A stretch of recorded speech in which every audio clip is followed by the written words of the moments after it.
Well,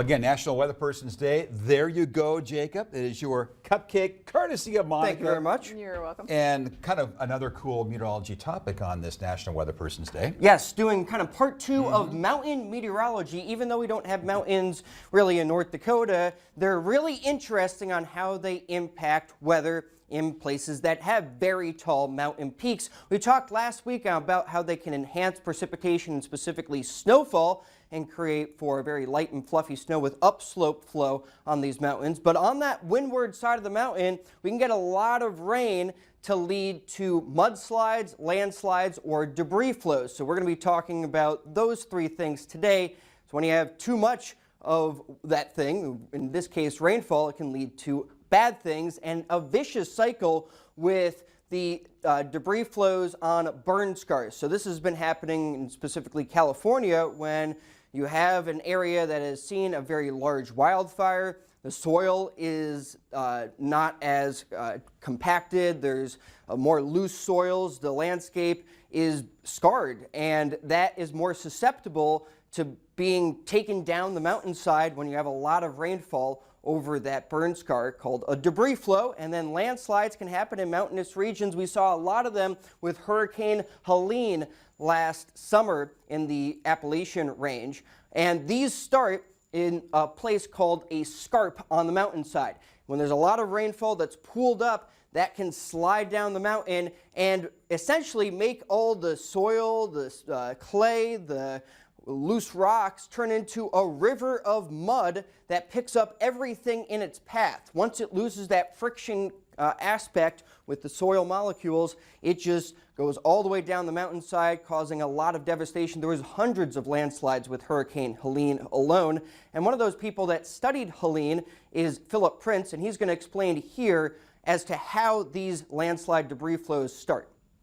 The majority of the extreme precipitation types of landslides that we call debris flows, which are the ones that we really worry about in the Appalachians because they move quickly, they move a long way, and they are frankly they're the ones that claim lives.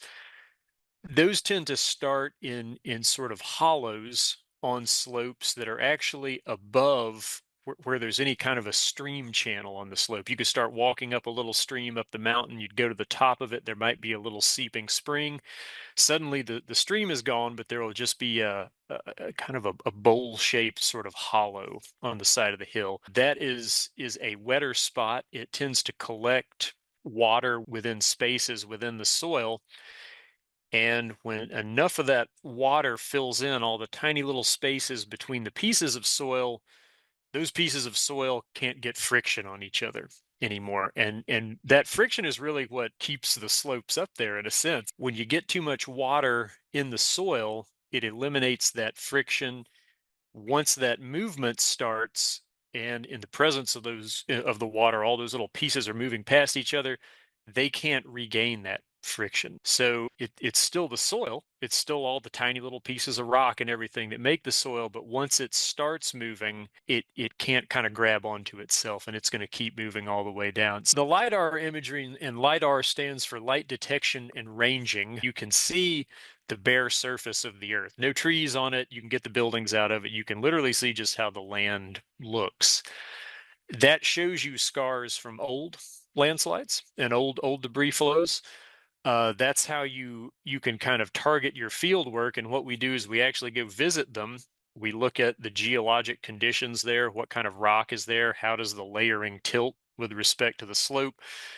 Is it wet? Is there like a seep there even in dry weather? What kind of soil is there? A variety of these questions. And we do that for hundreds and hundreds of them and try to learn the patterns that would tell you that an area with this type of soil that's this steep, probably it has a greater likelihood of producing a debris flow when the amount of rain is right. And where we are, it's about 5 inches of rain in 24 hours or less that is thought of as kind of the threshold to see a debris flow. So when it comes down to trying to understand them, it's that like statistical approach. We want to see large numbers of them which we use the LiDAR to find, and then we take that data about soil, about background geology, about slope steepness, and ultimately we can actually come up with models that help us understand where these things might happen under the appropriate rainfall conditions. So that 5-inch of rainfall threshold over a 24-hour period that Philip mentioned was far exceeded with Hurricane Helene last year in the Appalachian Range, when there was pockets of 12 to 30 inches of rain over a few days time period, leading to hundreds of landslides. And Philip went out into the field, and he allowed me to use this video from his YouTube channel, the Geo Models, to just show you one of the most intense landslides and debris flows that happened with Helene. Out in the field today on a landslide, specifically a debris flow. Talked a lot about these in recent videos. You're looking up one right now, and the reason I want to start with this one is because when it moved down slope, it was going so fast it went across the stream you see down there and actually rode up on the opposite bank. And right at the end of the finger, you can see the highest mud line over there. It's actually quite a bit above where I'm standing right now. I bet that is, I don't know, 60 feet or something like that above where the stream channel would be, if not more.